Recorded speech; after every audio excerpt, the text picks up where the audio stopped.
अपने राजस्थान की हिस्ट्री में जिस रूठी रानी का नाम लेते हमारे जो दिमाग के अंदर थी, वो मालदेव की रानी थी। एक कहानी है, सुनिए आप।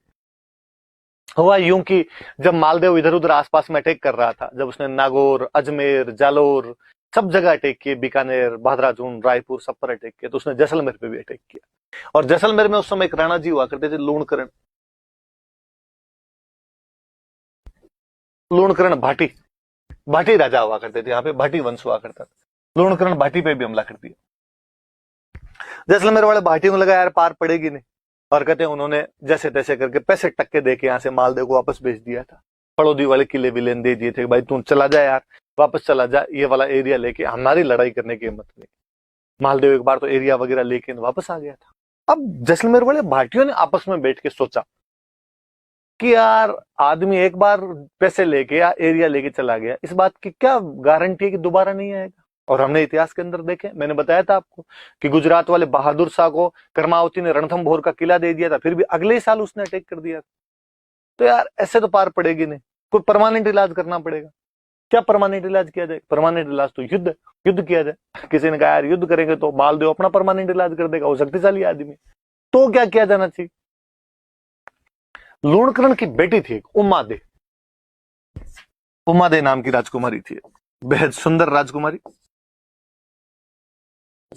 दे का मतलब देवी है भाई, अपने राजस्थानी में देवी लिखते थे। कई राजकुमार उससे शादी करना चाहते थे, और किसी ने सलाह दी कि क्यों ना उमादे की शादी मालदेव के साथ कर दी जाए। उमादे सुंदर राजकुमारी है, उसके लिए योग्य वर की जरूरत है, और मालदेव से ज्यादा योग्य वर कौन हो सकता है? उत्तर भारत का सबसे शक्तिशाली राजपूत राजा था, क्योंकि मालदेव के साथ में अपने रिलेशन हो जाएंगे, बेटी को अच्छा घर मिलेगा और अपना जवाई बन जाएगा, फिर तो क्या ही हमला करेगा, अपने लिए आक्रमण भी समाप्त हो, ये भी समाप्त। लूणकरण जी ने हाँ बदली कि भाई ठीक, शादी कर देते हैं। मालदेव के पास में समाचार भेजा गया कि साहब जैसलमेर वाली अपनी राजकुमारी उमादे की शादी आपसे करना चाहते हैं, क्या आप तैयार हैं? मालदेव जी तैयार ही बैठे। मालदेव जी ने कहा साहब पक्का, मैं तो कर लूंगा, सुंदर राजकुमारी से क्यों नहीं शादी करना चाहिए।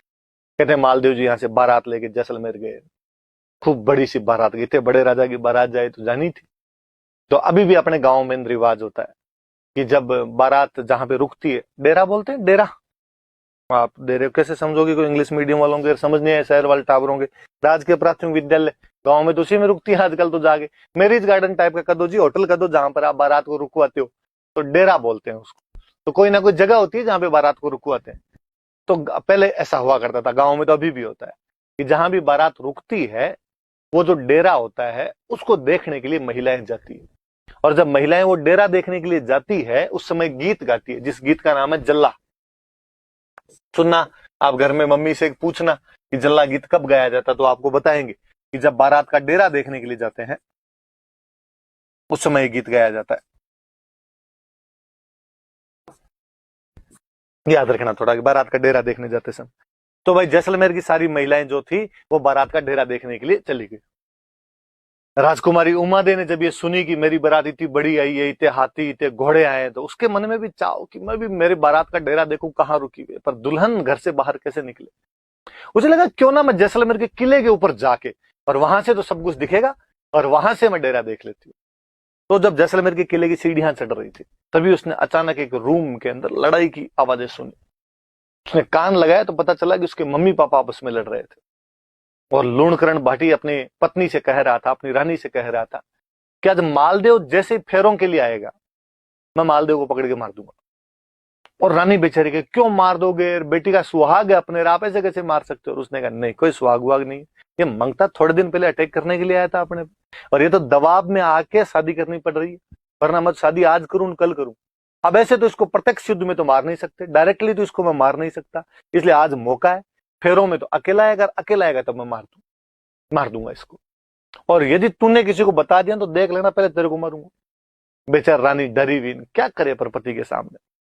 जब उमादे ने बार ये सब बातें सुनी, उमादे को लगा अब क्या किया जाए। एक तरफ मेरे पिता है जो मेरे होने वाले पति को मारना चाहते हैं, एक तरफ मेरे पति हैं जिनको इस धोखे की जानकारी नहीं है, मुझे क्या करना चाहिए इसमें। और फिर उसे लगा कि किसी हिंदू लड़की के लिए सगाई अपने आप में आधा विवाह होता है, और मुझे मेरे पति का साथ देना चाहिए। और कहते उसने नीचे आके एक लेटर लिखा और गुपचुप तरीके से मालदेव के पास पहुंचाया कि मालदेव जी आज जब फेरों में आओ तो थोड़े सावचेत रहना, क्योंकि मेरे पिता आप पर हमला कर सकते हैं। मालदेव जी ने लेटर पढ़ा और मालदेव जी राजी हुए। उनका रानी हो तो ये हो कि सगाई हो रखी है, शादी अभी तक हुई नहीं, फिर भी मेरा साथ देने के लिए तैयार है। उन्होंने वापस समाचार भेजा कि थैंक यू, जैसे तुम वैसे नहीं मरता इनसे, पर तुमने थोड़ा सावचेत कर दिया तो और ठीक है। और अब मालदेव जी ने अपने साथ में जो बाराती गए हुए थे उनमें से 2 ढंग के बॉडी बिल्डर से छांटे और उन बॉडी बिल्डर को कहा कि तुम दोनों का एक ही काम, आज लूणकरण को फेरों में मत आने देना जब तक मेरे फेरे नहीं हो जाए, बाकी मैं देख लूंगा। उन्होंने कहा ठीक है। मालदेव जी गए तोरण मारने के लिए, तोरण की सारी रस्में खत्म हुई, मालदेव जी अंदर फेरों के लिए गए, बाकी वाले बाराती महफिल के अंदर जाके बैठे, पार्टी सार्टी चलने लगी। लूणकरण जी भी इधर उधर, अब तक तो बिजी थे। लूणकरण जी ने कहा अच्छा, मालदेव अकेला अंदर चला गया, तब लूणकरण जी घर के अंदर जाने लगे। और वो जो 2 राठौड़ इधर से गए हुए थे, बाराती इधर से, थोड़े बॉडी बिल्डर जिम विम जाने वाले से थे, उन्होंने लूणकरण जी को कहा, अरे लूणकरण जी किधर जा रहे हो अंदर? वो ताक में बैठे थे तैयार। लूणकरण जी ने कहा मैं तो अंदर जा रहा हूँ फेरों। अरे क्या फेरों के अंदर जा रहे हो, यहाँ बैठो, 2-4 पेग सेक लो हमारे साथ के अंदर। और उन्होंने कहा अरे नहीं नहीं, आप समझते नहीं, और अंदर तो कन्यादान करना है यार, मुझे अंदर जाना पड़ेगा। उन्होंने कहा कन्यादान कोई कर देगा, कन्यादान भाई कर दे, कन्यादान चाचा जी कर दे, कन्यादान ताऊ जी कर दे। और वास्तव में ये तो मैंने फिल्मों का फैशन देखा है कि फिल्मों के अंदर यूं दिखाते हैं कन्यादान पापा को ही करना पड़ता है ना। गांव में तो देखते हैं यार कोई कर देता है कन्यादान, ही तो करना है, घर का कोई सदस्य होगा वो कन्यादान कर देगा। फिल्मों वालों ने कई रस्में चला दी, और ना पहले नहीं होता वो तो। मुझे तो हमेशा ये बड़ा अजीब सा लगता है, मैं शहरों में फिल्मों में जब आगे देखता हूँ कि यहाँ पे लड़की की शादी होती है तो भी सब घर वाले सज धज के एकदम तैयार रहते हैं। गाँव के अंदर तो यार लड़की की शादी में भूत भुआड़िए हुए रहते हैं, पता ही नहीं चलता है। बहन बेटी की शादी हो तो कि आराम करने का मौका नहीं मिलता, कौन नए कपड़े पहने, कौन तैयार हो, जैसे चल रहा है वैसे करते रहो अपने आप। पर शहरों का फैशन है, पैसे वाले लोग होते हैं, काम करने वाले दूसरे होते हैं, यहाँ सब सज धज, पता ही नहीं चलता बाराती कौन है घराती कौन है। वरना तो गाँव में तो पता ही चल जाता है अपने आप में कि भाई बारात वाले कौन है, इधर वाले मंडे वाले कौन है अपने आप में। तो लूणकरण को उन्होंने बिठा लिया, बैठ जा। लूणकरण जी समझ गए कि इनको पता तो चल ही गया। लूणकरण जी चुपचाप बैठ गए। कहते मालदेव जी के फेरे संपन्न हुए एकदम। दूसरे दिन मालदेव जी की बारात वापस रवाना होने लगी। जब पहले राजकुमारियों की शादी करते थे तो कहते भाई राजकुमारी अपने ससुराल जाके खुद काम थोड़ी करेगी, तो काम करने के लिए दासियां होनी चाहिए, तो साथ में दासियां दिया करते थे।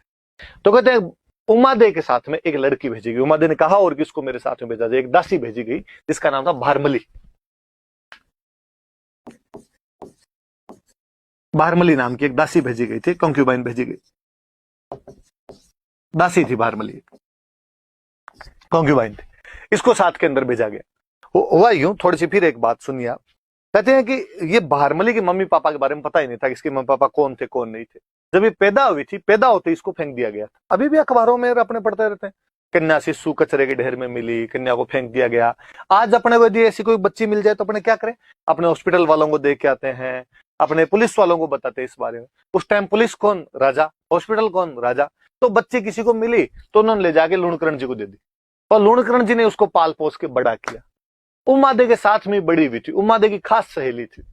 और उमादेव ने अपने पापा का, पापा इसको मेरे साथ भेजो ताकि मेरा मन लगा रहे वहां पे।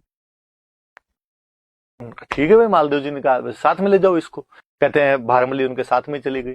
शाम को मालदेव जी की सुहागरात आई। मालदेव जी थोड़ा नशा पता किया ही करते थे, नशा वगैरह लेके वो अपने रूम के अंदर आए, और तब तक उमादेव तैयार नहीं हुए, रानी थे, श्रृंगार वगैरह कर रहे थे, सज धज रहे थे।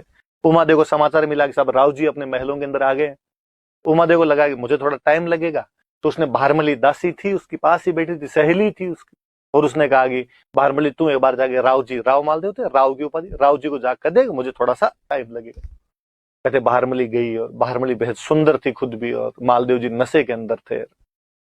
उमादेव को जब इस बात का पता चला कि मेरे पति ने ये गलत काम किया है, उसने मेरा वेट करना ही सही नहीं समझा, और उसने कहा कि ऐसे लिचड़ पति का मुंह तो मैं आज देखूं कल देखूं।